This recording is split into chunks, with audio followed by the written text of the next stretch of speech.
आज हम लोग अपने देश के पूर्व प्रधानमंत्री भारत रत्न स्वर्गीय इंदिरा गांधी जी को याद कर रहे हैं। उनके बलिदान दिवस के मौके पे मुझे तो लगता है कि उनकी जो कुर्बानियां रही हैं, इस देश के लिए जो उनकी नीति रही, इस देश के लिए जो उन्होंने सपने सजाए और उस पर काम करके उन्होंने जो दिखाया, निश्चित तौर पे आज भारत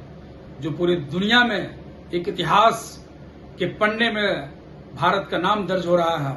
कहीं न कहीं हमारी पूर्व प्रधानमंत्री स्वर्गीय इंदिरा गांधी जी का बहुत बड़ा रोल रहा है उसमें। देश जब आर्थिक स्थिति से चरमराया हुआ था, उस वक्त देश के अंदर नई आर्थिक नीति ला करके जिस तरीके से देश को मजबूत करने का काम किया गया, स्वास्थ्य से लेकर के, शिक्षा से लेकर के, पर्यावरण से लेकर के, तमाम चीजों को इंफ्रास्ट्रक्चर में, तमाम जो चीजें जो खास करके सीधे आम जनता को कनेक्ट करती हैं, उस तमाम चीजों को मजबूती प्रदान करने का काम हमारे देश की पूर्व प्रधानमंत्री श्रीमती इंदिरा गांधी जी ने किया था। उस वक्त उनको लगा कि नहीं, इस देश के अंदर में कहीं न कहीं बैंकों को राष्ट्रीयकरण करने की जरूरत है।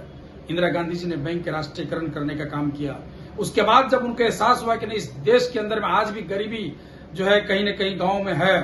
गरीबी को मिटाने के लिए जिस तरीके से उन्होंने उस वक्त हरित क्रांति योजना लेकर के आए, उसका नतीजा यह रहा कि पूरे देश के किसान, मजदूर क्लास के जो तमाम लोग थे, आर्थिक रूप से सुदृढ़ होने का काम उन्होंने किया। उसके अलावा जो आज हम लोग देख रहे हैं कि 20 सूत्री कार्यक्रम, जो पूरे देश भर में 20 सूत्री कार्यक्रम योजना के तहत तमाम मूलभूत सुविधाओं को ध्यान में रखते हुए भारत सरकार विकास के पायदान पर ऊंचा पहुंचने का काम किया जा रहा है, वो 20 सूत्री कार्यक्रम भी हमारी पूर्व प्रधानमंत्री श्रीमती इंदिरा गांधी जी के द्वारा दिया गया था। तो मैं एक बात कह सकता हूं निश्चित तौर पे कि जिस तरीके से हमारी पूर्व प्रधानमंत्री इंदिरा जी ने इस देश को एक नए मुकाम पर पहुंचा करके हमें दिया, हम उनके बलिदान को कभी भुला नहीं सकते। हम उनको सच्ची श्रद्धांजलि अर्पित करते हैं और उनको खिराज अकीदत पेश करते हैं। इंदिरा गांधी अमर रहे।